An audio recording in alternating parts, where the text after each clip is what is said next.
It is always a pleasure to know that you are tuned in to the Uganda Catholic Television. I am Sunday Gloria Aboch with the Tuesday edition of Uctv News, and to dive in straight into our bulletin, starting with the Ministry of Energy and Mineral Development has announced a significant expansion of Uganda's power transmission network, which has grown from 2,354 kilometers in 2019-2020 to 4,519 kilometers. The growth is attributed to the commissioning of the new transmission stations, including Karuma Kawanda, Karuma Oluyo, Karuma Lira, and Namave. This progress was highlighted by the Permanent Secretary Irene Badebe during the Manifesto Week presentation at the Prime Minister's office here in Kampala. We continue to see the current biomass use still estimated at 80% for cooking. We have had a number of interventions in terms of biogas, but also liquefied petroleum gas. But we've seen a reluctance for uptake of some of these solutions. For liquefied petroleum gas, where we continue to increase awareness, we see Ugandans careful to use gas. They say it is not safe. And we tell them, for as long as you pay attention to the guidelines for usage, it is a safe option. Number two, they say, when I cook with gas, my matoke doesn't kuobera. The Baganda know that term. And we are saying that actually you can cook with gas and your matoke will still taste probably better. So we want to encourage all of us to adopt to these cooking options, given the existential challenge we face with the rate of difference. We committed to establish charging infrastructure for electric vehicles. Now, the Ministry of Energy comes in a number of ways. We work with Ministry of Works and Transport, but also Science, Technology and Innovation, STI. We come in to ensure we've put in place the requisite legal and regulatory framework. And under our energy policy, we enhanced the policy to capture this new area. And we've gone ahead to draft a specific bill, the Energy Efficiency and Conservation Bill, that is currently in Parliament for discussion. And we expect that when it's laid on the table and later considered, it will enhance the intervention under establishing this infrastructure. But we've gone ahead as we put in place the legal and regulatory framework. We've developed the Electric Mobility and Fuel Efficiency Country Program. We are working with GIZ, but also UNDP, and we've done a lot of piloting. We've piloted border borders conversion to electric border borders along Masaka Road, set up some infrastructure there. We've also supported the private sector, Zembo, etc., to ensure they have the right tax incentives for this new area to be able to remain competitive in the industry. So we have put in place the structures to support the transition from umeme to UEDCL, and with the support of Cabinet, we are working out the required financing to support UEDCL Invest, but also with what we term as the buyout amount. That amount that umeme will not have recovered from the concession through the tariff, because it's a going concern. Even as we speak, umeme is investing, though minimally. Now, the Ministry of Agriculture and Animal Industry and Fisheries has confirmed that the Uganda Coffee Development Authority, UCDA, will continue its operation until the new National Coffee Amendment Bill is signed into law by the President. The Minister of Agriculture, Frank Tumwebaze, emphasized that the existing laws and regulations governing the coffee sector remain fully effective. Tumwebaze also assured that after the new law is enacted, the functions previously managed by UCDA will transition to the Ministry of Agriculture. Tumwebaze cautioned coffee farmers against engaging in illegal practices, reaffirming the government's commitment to regulating the sector effectively. The programs UCDA was championing will continue. just under a new legal framework, but the content is the same. It's just like changing water from a jerrycan to a clay pot. All the same, to remain water. Yes. I would like, therefore, to assure coffee stakeholders that at the moment, UCDA is operating normally, and even after bill is assented to, there will be service continuity in the Ministry of Agriculture, Animal Industry and Fisheries. There will be no disruptions. I insist, there will be no disruptions. So I therefore wish to advise, but I also caution. You know when you hear that the government is regulating a certain sector, just to know government is preventing certain wrongs from being done. The coffee stakeholders know some of the regulatory work UCD has been doing. Same applies to DDA, by the way. I will address the milk sector another day. They enforce illegal factories that accept illegally harvested coffee. All that. So, temugamba UCDA tugiwonye katugenda kola kyetwagade. No. This enforcement remains. Whether UCDA is there today or even when it is gone, whatever successor framework, whatever successor to UCDA will continue with this enforcement. Now, a faction allegedly affiliated to the NRM party known as the Revivalist Movement has filed a lawsuit against the NRM Secretary General Richard Todwong and the Electoral Commission Chairperson Dr. Tango Doi for failing to hold internal elections. Speaking at a media briefing in Kampala, Isaac Rukanda, the faction's team leader and chief commissar, accused the leadership of violating both the NRM constitution and Uganda's national constitution by neglecting internal elections since 2016. Fellow NRM members, we cannot claim to be a party that upholds democracy when we do not practice democracy internally. How can we advocate for democracy at the national level when we have entirely abandoned it within our party? Since 2015, the NRM has failed to issue membership cards, leaving members without any formal identification. The party's register is non-functional, and the Secretariat has not fulfilled its mandate to update it or maintain it.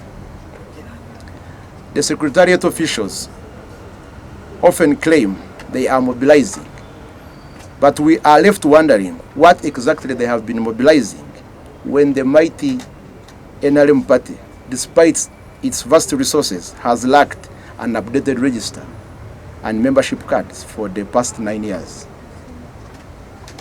Isn't it interesting how the NRM Secretariat, which is supposed to organize 2 national conferences in every term, have somehow managed to go 6 years without holding one?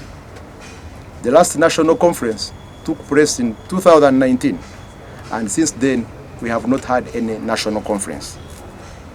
The national conference is meant to be the highest decision-making organ of the NRM, creating policies, programs, and guiding the party's activities for the Central Executive Committee to implement.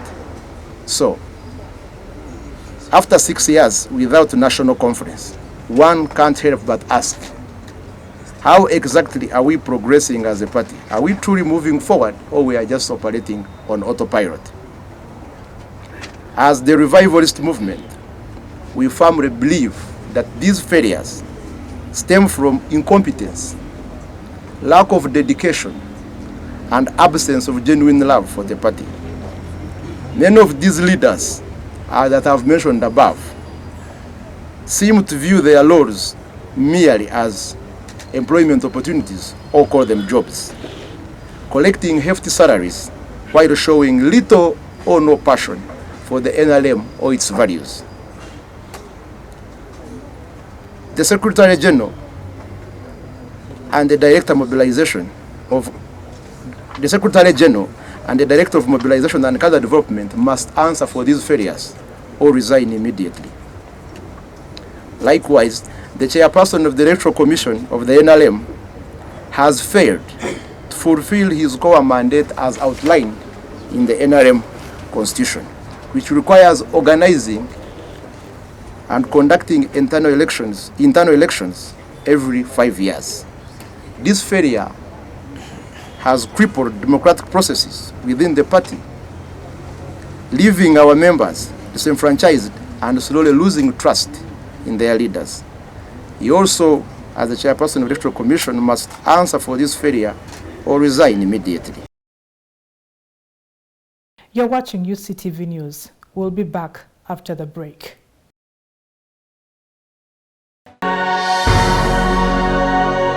UCTV, good news for all. You are watching UCTV, good news for all. For this and more, tune in to Kasese Get Radio 100.5 in Western Region, located at the hill of the Diocese of Kasese. KGR brings you all Catholic programs and an advertising platform in all our radio shows like Good Morning Renzori, Chama Tovoka, Ukute, the business show, Propeller, the Request show and sports, Evaluation, Bahinga Bakuluka, Late Night show, and many others. Our other services include Isuzu Tipa, a Noah car, public address system, live band, Omokekera, an audio recording studio, and outside live broadcast. For more information, call 0773 597 166 or visit our website www.kasesegatradio.com. Kasese Get Radio, Omusondoria, the voice of truth.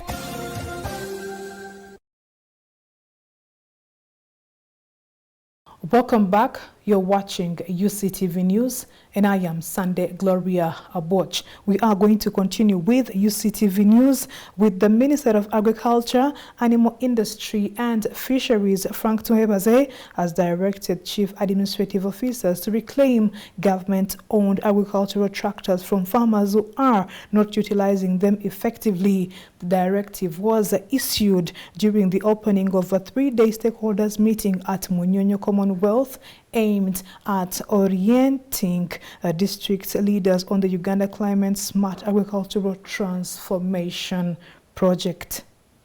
So, I am sending you a circular. Impound all those tractors being abused and tell Okanya to pick them up and we will distribute them. A circular is coming to RDCs, to all members of the security committee. Tell us that store under SCDP or under MOPIP that is not being utilized, because it was allocated to a group.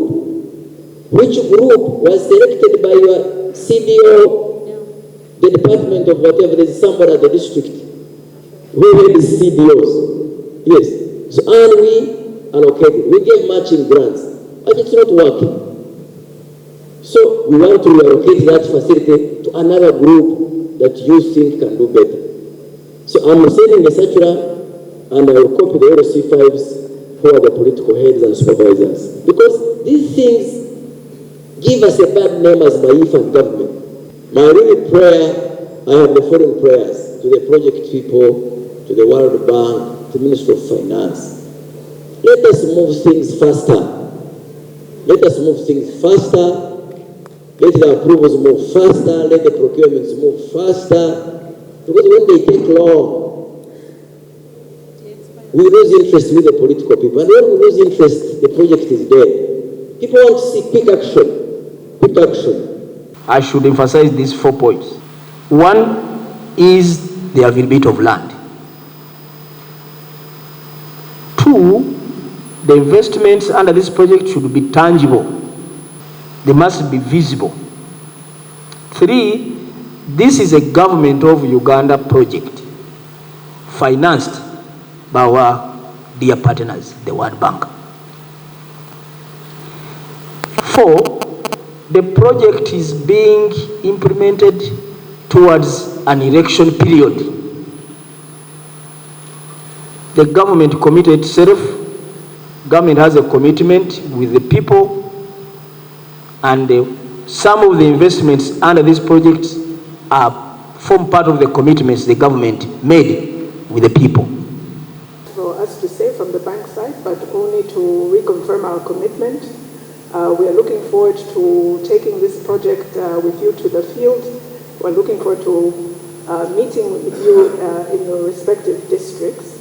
We are also taking on board the feedback that you are providing to the team, and we will continue to engage with them to make sure that whatever is brought to the districts is something that has been agreed with yourselves and is something that you actually need.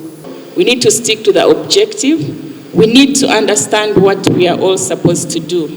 We are all key to the delivery of this project. Everyone who is in this room is important.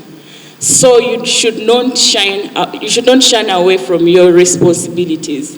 You need to know that this is your project. Without you, without your efforts, without your collaboration with the key implementing agents, that is the Ministry of Agriculture, we shall not attain what we are supposed to attain.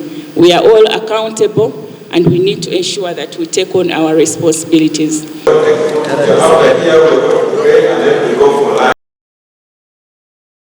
Once again, we are going to take a break. When we return, we'll be looking at what is making headlines in the other parts of the world.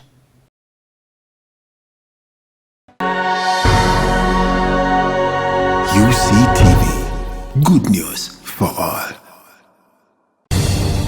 Radio Purchase, the best value-based community radio in Eastern Africa, running 24/7 with professional staff and solar energy backup of up to 500 kilowatts peak.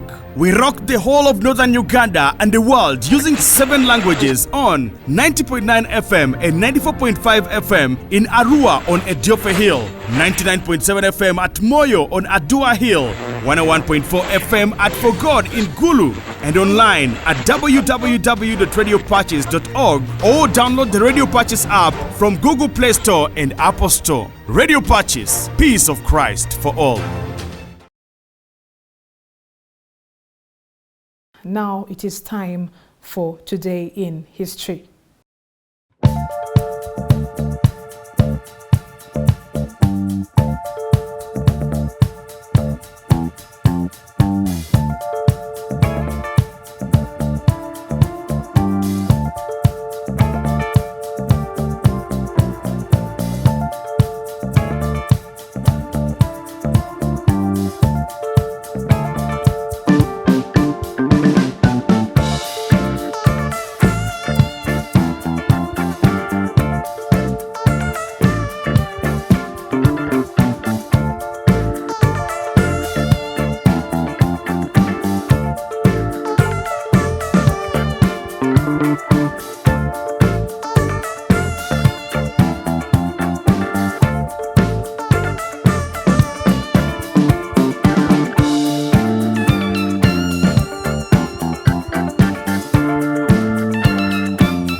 I'm Sunday Gloria Aboch, and I wish you a very nice evening.